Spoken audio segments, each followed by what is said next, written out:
坦洲樓市放大招，低首付補貼通通有，個個都話係最後一波。但係想近口岸、生活方便又穩陣嘅呢，呢份港人專屬嘅揀樓指南肯定幫到你。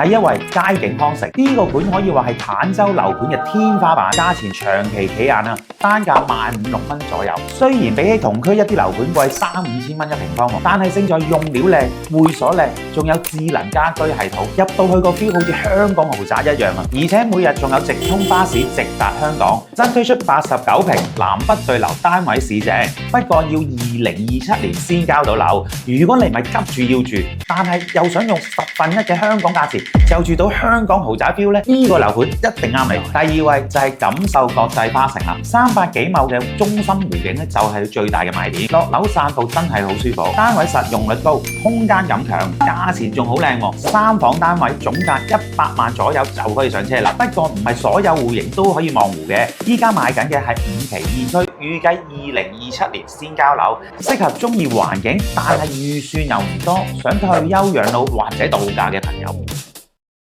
第三位中澳春城，價錢到位，戶型實用，81至120平方嘅單位都有，部分單位仲可以望河景，園林舒服，樓下就有商場，揸車10分鐘左右就去到優越城，華發商都，生活超方便啊！如果預算百零萬，又想近港珠澳大橋口岸，又唔想花巧包裝嘅呢，呢個盤值得去睇下。第四位金帝世紀城，即買即住，唔使驚爛尾樓風險，樓距闊，園林靚，住落仲好舒服添。不過位置就偏離珠海核心區遠少少，周邊環境冇咁靚仔，單價大約14000-5蚊左右，適合追求穩陣、唔想冒風險嘅香港買家。